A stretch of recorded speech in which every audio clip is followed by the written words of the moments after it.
অনেকের নাকি সিলেট আসার উদ্দেশ্য থাকে শুধুমাত্র মাজারে যাওয়ার জন্য। তো আমাদের ওরকম কোনো উদ্দেশ্য ছিল না যে আমরা মাজারে আসব, সেজন্য আমাদের সিলেটে আসা ওরকম কিছুই না। আমরা আসছি মূলত ঘোরার জন্য। সো যেহেতু আমাদের মাজারের পাশে একদম হোটেলটা, সেজন্য এখানে আসছি। এটা হচ্ছে কি শাহজালাল মাজার। শাহজালাল মাজারে অনেকগুলো কবুতর। আশ্চর্য হচ্ছে এই কবুতরগুলো একদমই ওড়ে না, এখানে বসে থাকে।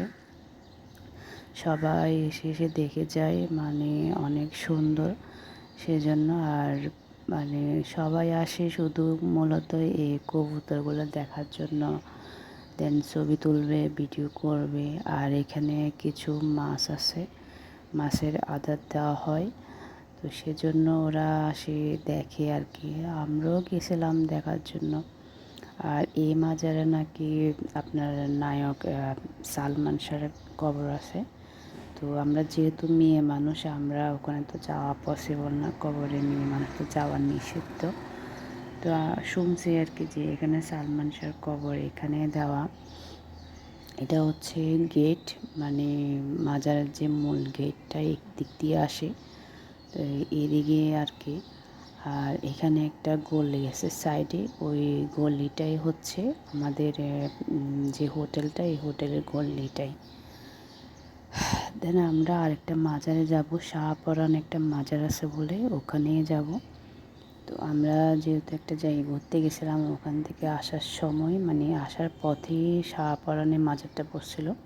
তো শাহপরানের মাজারেই ঢুকছিলাম। এখানে আবার মানে একটা মানে উপরে উঠতে হয়, উপরে নিচের থেকে দোতলা পর্যন্ত উঠতে হয়। দোতলায় উঠে একটা আছে উপরে নাকি, এদিকে উপরটাতে মানে শুধুমাত্র পুরুষ মানুষ উঠতে পারবে উপরে, মেয়ে মানুষ উঠতে পারবে না। এখানে কিছু মানে কবর আছে, ওই কবর জিয়ারত করার জন্য জাস্ট পুরুষ মানুষেরা উঠে কবর জিয়ারত করে চলে আসবে। তো রাতের বেলা আমরা আবার শাহজালালে সেই মাজারটাতে আসছিলাম। মানে আসছি এই জন্য যে দিনের বেলা তো কবুতরগুলো দেখছি আমরা, রাতের বেলা কবুতরগুলো দেখতে আসছিলাম। তো রাতের বেলা আমরা কবুতরগুলো দেখতে পাই নাই, চলে গেছে পরে। আর আমাদের যে হোটেলের ছাদের থেকে একদম মাজারটা পুরো স্পষ্ট দেখা যায়, ছাদে উঠলে দেখা যায় আর কি। তো এইখানে দাঁড়িয়ে দাঁড়িয়ে আমরা দেখছিলাম মাজার আর কি। তো আমার অনেক ফ্রেন্ডেরা আছে, ওরা বলে কি মানে বিশেষ করে আমি কোথাও কোনো মাজারে যাই না।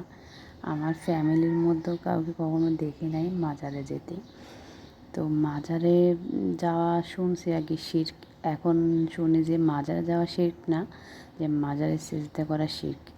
তো আসলে মাজারে যাওয়ার জন্য নিষিদ্ধ করব না, মানে আমার কথা হচ্ছে কি, হ্যাঁ মাজারে যাই, আপনার কবর জিয়ারত করা যায়, কিন্তু মাজারে গিয়ে নাকি মানুষে অনেক কিছু মানত করে, আল্লাহর কাছে নাকি চাই।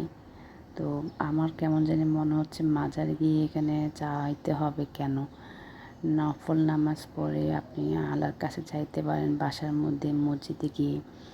মাজারে কেন চাইতে হবে? তো এই জিনিসটা কেন যেন আমার ভাল লাগে না আর কি। তো আসলে যার আর কি এটা। তো আল্লাহ হাফেজ, সবাই ভালো থাকবেন, সুস্থ থাকবেন।